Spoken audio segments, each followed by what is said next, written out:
Master Gengen, this is the friend of the Exarch I was telling you about. Very good, very good. Though friend or no, all are welcome in Maud's. Souk is Mordish for city. As things stand, this souk boasts the largest and busiest marketplace in all Armorang. You'll find ore from the mines here, of course, but all manner of other things too, many of them rare.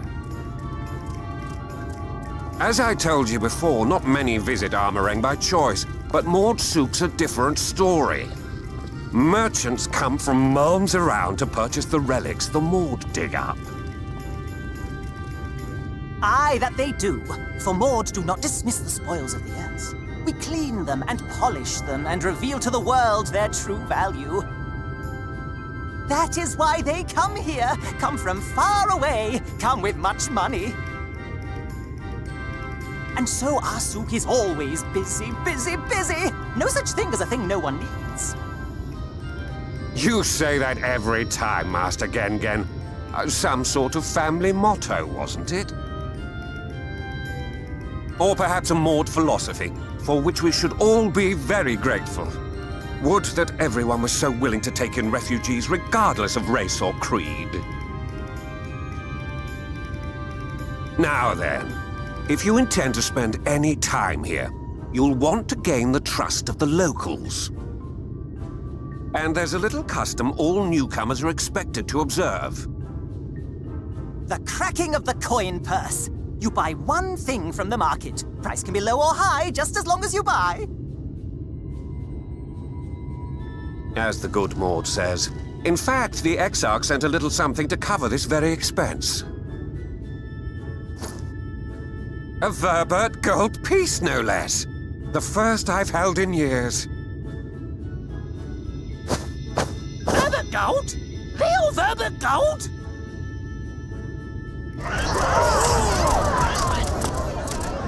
Here, newcomer, crack your coin purse with me. Oh no, you want my good newcomer? I have jars and pots all smooth and shiny. Over here! Come and look. You buy, you buy.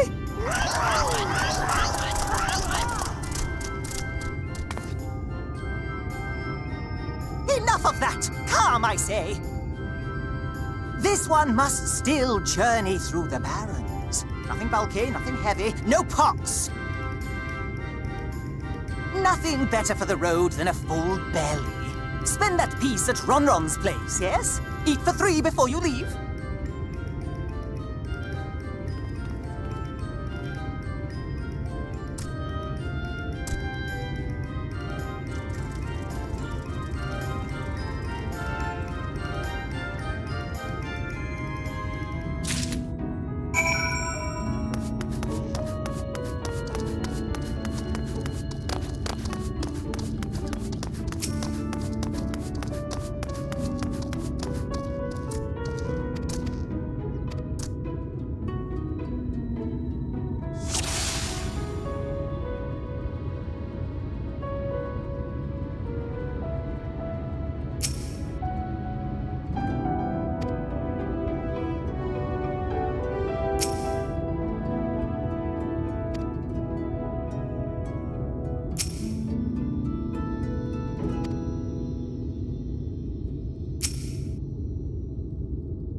Just a lesser sin eater.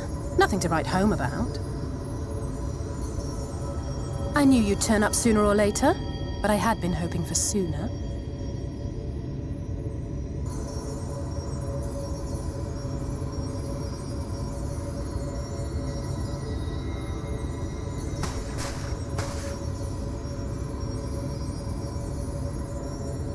How are you?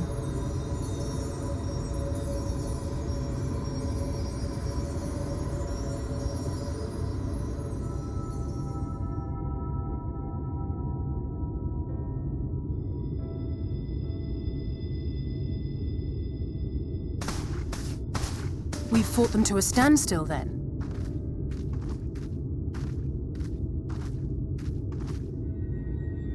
The Exarch did say that the Empire seemed to have drawn back when he last looked in on the source. But without knowing for sure how fast time was passing there, I couldn't help worrying that a lot might have happened since then. I'm heartily relieved to hear that it hasn't, just as Alphino must have been. As you can imagine, both he and Urianger were desperate to hear the news from home when I arrived. I haven't actually seen Thancred and Y'shtola yet, but they will have heard all the latest developments from the Exarch by now, or should have at least.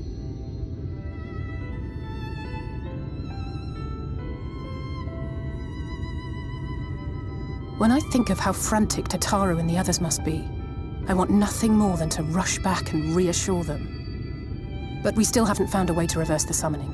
And even if we had, we couldn't just ignore Urianger's vision. He may use 10 words where one would suffice, and they may often obscure as much as they reveal. But on this matter, he was as clear as day. I do not doubt for one moment that he saw what he claims. Nor how difficult it must have been to speak about them. The 8th Umbral Calamity and your death aren't exactly topics for idle conversation. As much as I might want to go home, I don't want to go home to that. We can't allow the rejoining to happen, which means we have to save the first from the Sin Eaters.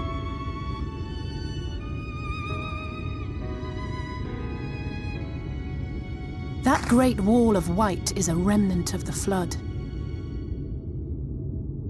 100 years ago, the balance in the first tipped decisively in favor of light. From that moment, it rose and swelled with each passing day, and then, without warning, it burst forth like water from a broken dam. A colossal wave of pure light, drowning everything in its wake. Only Norvrant was spared. For the most part, living things are composed of ether of various different aspects. But when exposed to such a flood, their etheric harmony is shattered, and their natural form breaks down. Then they either perish, or are warped into mindless abominations.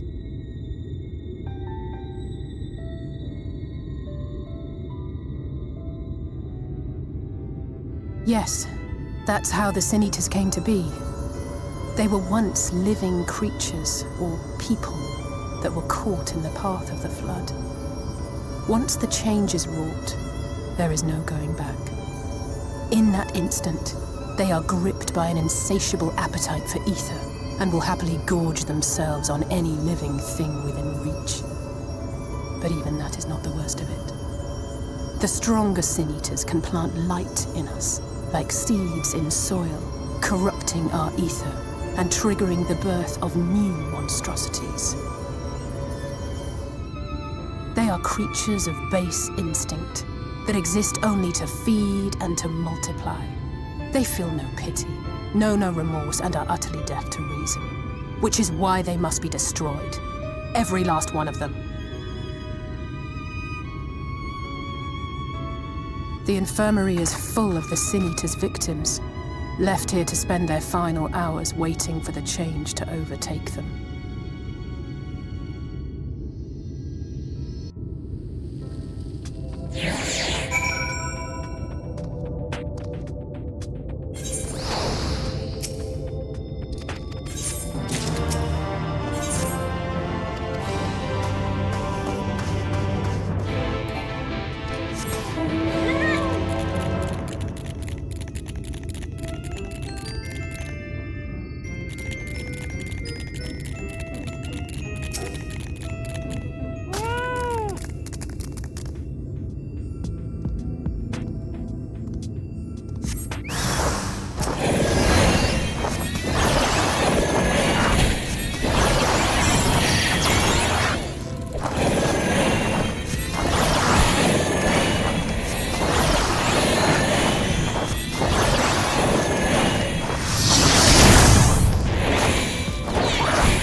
Look, over there, where the wall is broken. Do you see what lies beyond? That's what the land became after the light flooded in. An empty white nothingness. Life cannot exist in such conditions. The primordial light would wreak havoc on the body's etheric balance.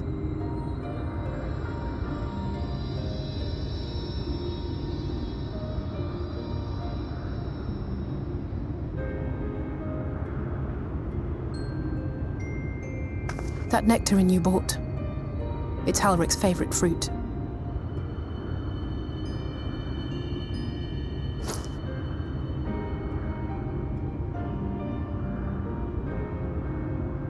Most of the patients, Halric included, survived the attacks of powerful eaters. But their fate was sealed all the same. The monster's corruption has entered their bodies, and their very essence is being subsumed by light. The twisted state of the world itself just makes matters worse. Under normal circumstances, a person's ether naturally tends to equilibrium. But for these poor souls, the opposite is true. Sooner or later, every single one of them will turn.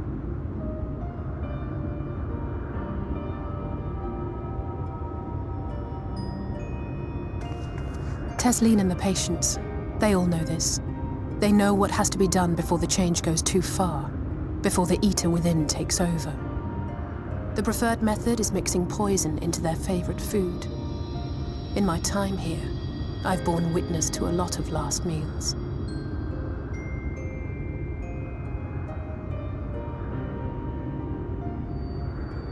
I feel just as helpless as before. No matter how hard I fight, it's never enough.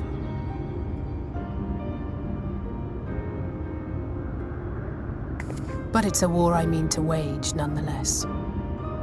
Speaking of wars, do you remember how I made you promise not to leave me and then promptly collapsed? Well, let's just say I had a few choice words for the Exarch concerning the timing of his summons.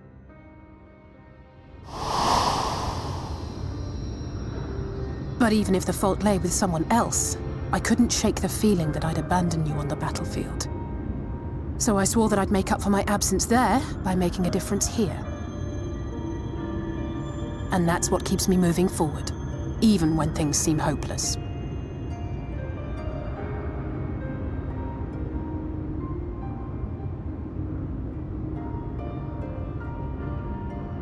On which note, it's time we headed back. The longer we keep Tesleen waiting, the harder this will be for her.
Speak up if you'd like another helping. I made a little bit more than usual today. And you've added something special to the broth, if I'm not mistaken. Aye, well, it's not often we have visitors from the Crystarium, so I may have thrown in a few extra bits and bobs.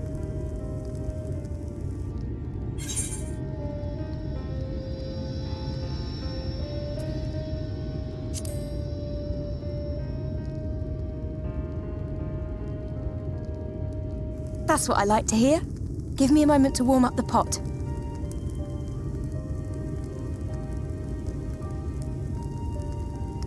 In a place like this, you learn to take what moments of happiness you can get.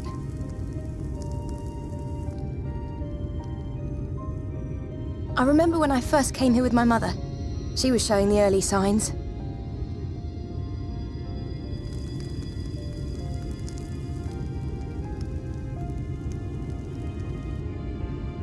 I knew there was no way to save her, but I just couldn't face what needed to be done. That's the way of it for most people. Why they travel from arms to stay here. Beaten, broken souls come to wait out the inevitable, to receive the mercy of a painless death.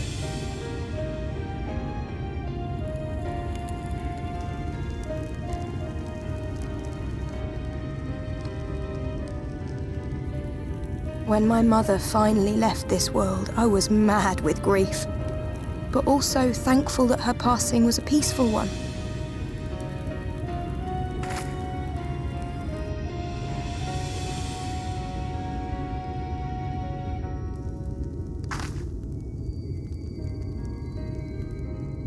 It's never easy, ending a life you've cared for, even when you believe they go on to a better place. I often find myself wishing the Warrior of Darkness would come and do that part for me. The Warrior of Darkness? You've never heard the tale? I'm not sure where it began, but every child in Norvrent could tell you a version of it.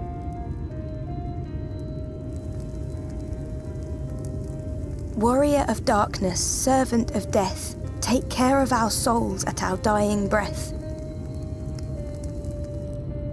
Let sinners and eaters of sin go with thee, that all may return to the sunless sea. Well, that's the version I was taught anyway. It's just an old bedtime story. He's certainly never deigned to visit us here.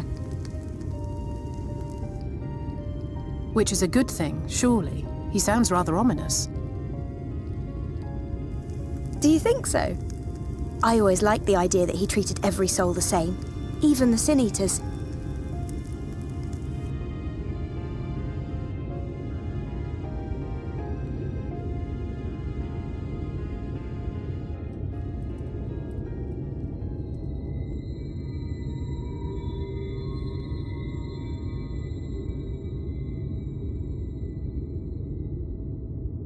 They're coming. Desleen!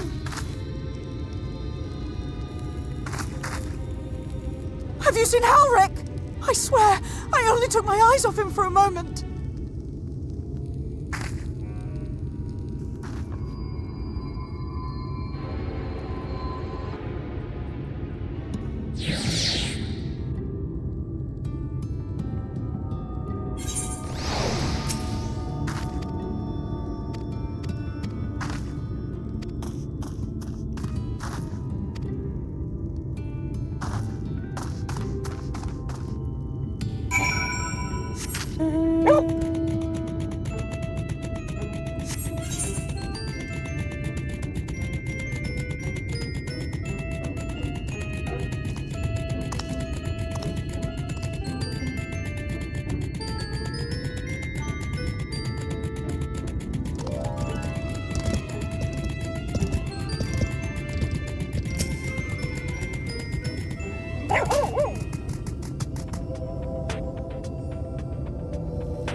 Any sign of him?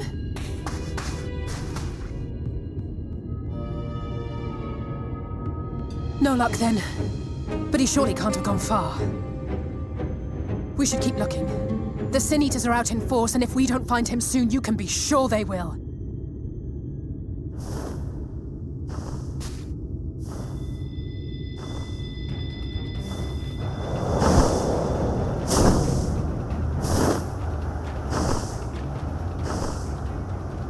Did you see the size of that thing? It must be one of the nasty ones. Wherever it's going, it can only mean trouble. After it!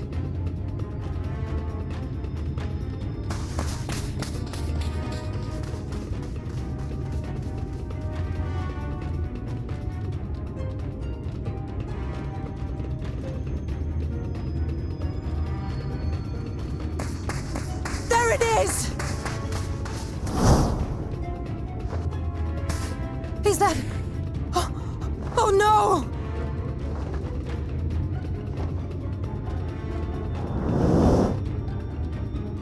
Ulrich!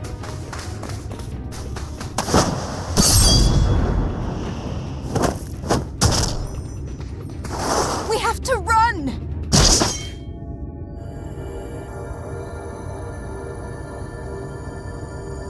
Tesling! No!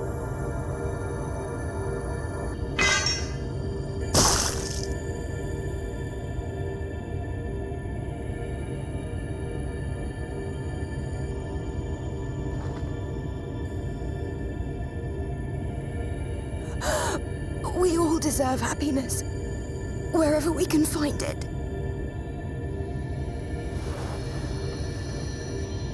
The time left to you is precious. No one should die in pain. Mother, I...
No, no, no, no, no!